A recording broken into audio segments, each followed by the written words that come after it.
Fala galera, aqui é o seu amigo Cleverson de novo, e hoje a gente vai finalmente começar aqui no canal a estudar o nosso módulo de Física. Eu sei que Física é um tema que alguns residentes da Geologia nutrem uma certa aversão, mas é importante que a gente consiga entender pelo menos o básico. Em primeiro lugar, porque sempre cai na prova, o Colégio Brasileiro de Radiologia todos os anos coloca pelo menos 5 questões de Física, mas também porque ajuda a gente a entender a nível microscópico como é que as coisas se dão na nossa profissão. Então vamos fazer um esforcinho e prestar atenção nas aulas que pelo menos o básico a gente vai conseguir aprender. A gente vai começar do extremamente básico, que seria a estrutura atômica. Então, se vocês lembrarem lá das primeiras aulas de química do começo do ensino médio, átomo, por definição A, não, tomo, divisão. Então, seria a menor porção divisível da matéria. Esse é um conceito que já vem da Grécia Antiga. Heráclito, que foi um dos primeiros filósofos a estudar a metafísica, que já definiu que seria tudo que existe no universo tem que ter formado por pequenas partes até que não seja mais possível dividir. Embora hoje em dia a gente saiba que não é bem assim. Falando em saber que não é bem assim, o modelo de estrutura atômica que vai ser a base do nosso estudo é o modelo de Rutherford-Bohr. A gente estuda vários modelos ao longo do ensino médio. Hoje em dia a gente sabe que Rutherford-Bohr não é exatamente o mais correto, mas é o mais simples que permite a gente chegar às conclusões que a gente tem que tirar ao longo das aulas. Então esse é o modelo que a gente vai estudar. Para quem não lembra, retomando rapidamente. De acordo com Rutherford-Bohr, o átomo seria formado então por uma área central, onde estão as cargas positivas e as cargas neutras, os prótons e os nêutrons. E ao seu redor os elétrons, que são as cargas negativas, girariam como um planeta, os planetas giram ao redor do Sol. Então aqui na nossa figura seria essa área central o núcleo, vários espaços vazios e ao redor do núcleo, ocupando diferentes camadas, estariam os elétrons, que são as bolinhas azuis. Alguns outros conceitos a gente tem que retomar. Número atômico, também expresso por Z, seria o número de prótons que estão no interior de um núcleo, e esse número atômico é o que define a natureza do átomo. Então, a quantidade de prótons que vai definir toda a característica físico-química do átomo. O átomo de hidrogênio, por exemplo, tem um próton no seu núcleo, seu número atômico é 1, e é isso que o caracteriza. Em geral, quando a gente fala de estabilidade atômica, isso significa que o número de elétrons e o número de prótons são iguais. Então, um átomo estável vai ter exatamente o mesmo número de prótons e o número de elétrons. Quando eles perdem elétrons, eles se tornam íons e eles fazem ligações químicas para tentar restabelecer a normalidade, a estabilidade. Outro conceito importante é o conceito de número de massa, principalmente quando a gente vai estudar a estabilidade atômica e radiação. O número de massa é o número de partículas do núcleo, porque os elétrons têm um peso tão pequeno em comparação com os prótons e com os nêutrons que eles podem ser ignorados. Então, somando o número de partículas que estão no núcleo, o número de prótons mais o núcleo de nêutrons, que são partículas maiores, você consegue o número de massa de um átomo. E, em geral, como a gente vai ver no próximo slide, o número de massa tem uma íntima relação com a estabilidade e, consequentemente, com o fenômeno da radioatividade. Falando agora então sobre a instabilidade. Em geral, os elementos que têm um número de massa relativamente baixo, e por baixo eu quero dizer 40 ou menor, quando você analisa um núcleo, em geral o número de prótons e o número de nêutrons são iguais. Entretanto, conforme vai crescendo o número de massa, vai aumentando o número de prótons no interior do núcleo. E como os prótons são cargas positivas e cargas iguais tendem a se repelir, você precisa ter um número cada vez maior de nêutrons no interior do núcleo para dar conta de toda essa força de repulsão e conseguir garantir com que o átomo tenha pelo menos uma estabilidade relativa.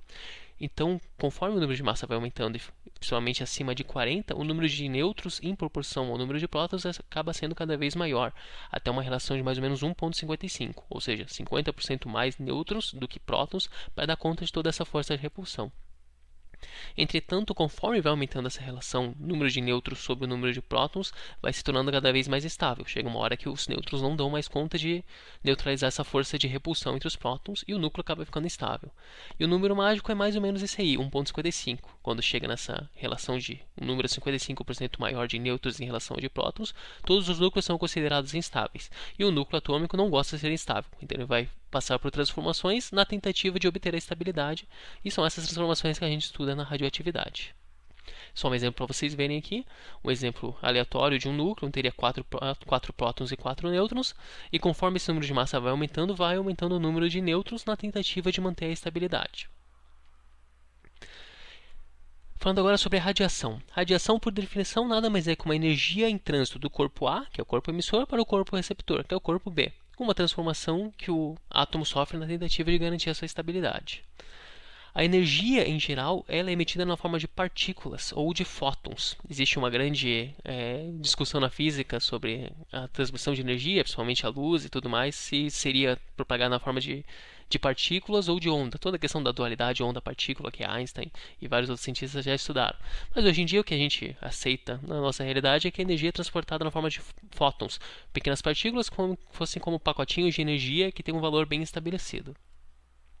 Essa energia transita e depois ela é depositada em algum receptor, em algum átomo com o qual ele interage e vai gerar alterações a nível molecular. Isso aqui na radiologia é bem conhecido e é um dos princípios que permite que a gente obtenha a imagem. Quando a gente estuda as radiações, que são essas transformações do átomo, eles podem ter origem em dois diferentes sítios, ou no núcleo ou na eletrosfera. Então, diferentes tipos de radiações têm origens diferentes e a gente vai usar essa divisão para ficar um pouquinho mais claro. Então, começando a estudar as radiações de origem nuclear. Existem três tipos, as partículas alfa, as partículas beta e os raios gama. Vamos a eles então. Lembrando então a estrutura atômica de Rutherford-Bohr, o núcleo no centro, a eletrosfera com os elétrons ao redor. Vamos ignorar a eletrosfera por enquanto, porque a gente está falando das radiações de origem nuclear. Então, são todas essas transformações que acontecem aqui no núcleo do átomo. Primeiro, as partículas alfas. As partículas alfas são partículas formadas por dois nêutrons e por dois prótons. Se você olhar na tabela periódica, e alguns livros até descrevem assim, que seria a emissão de um equivalente de um núcleo de um hélio, porque o hélio é justamente o elemento químico formado por dois prótons e dois nêutrons no seu núcleo.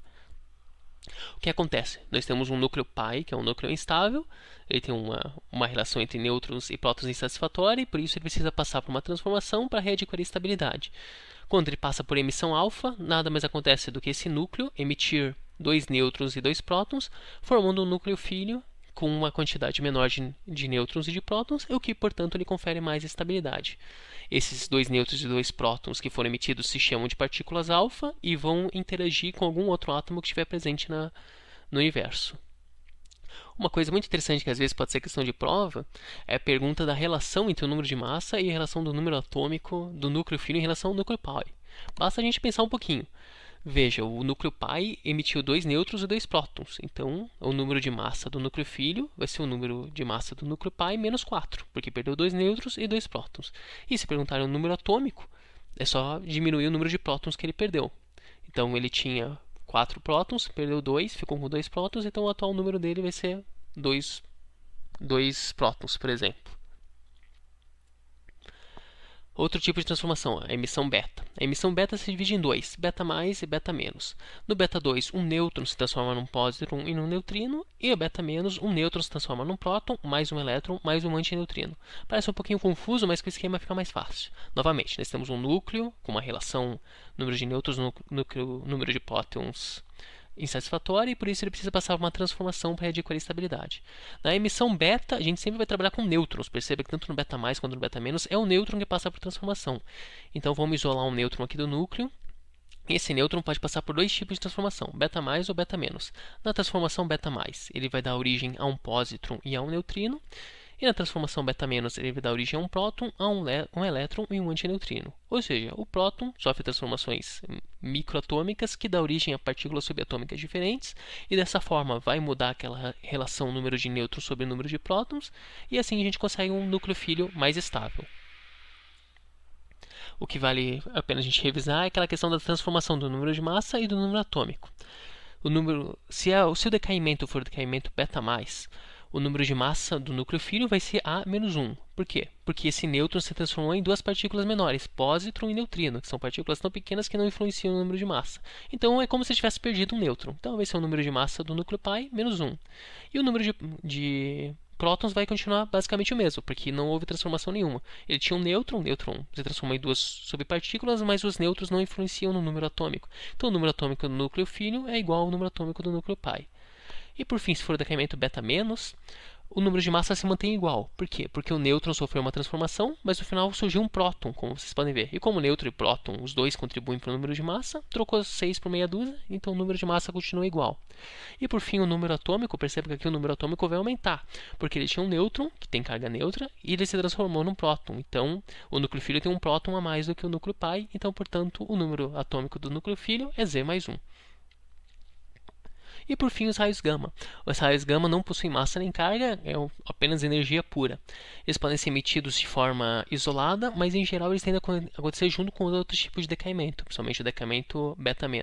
Então nada mais o que acontece é que esse núcleo que é instável, tem excesso de energia, ele vai emitir energia pura na forma de raios gama. Basicamente isso, e também pode acontecer junto com o decaimento beta-, como a gente viu no último slide, um nêutron que se transforma e como parte da dissipação de energia dessa transformação, ele perde um pouco de radiação gama também. E por fim, vamos relembrar as radiações de origem na eletrosfera.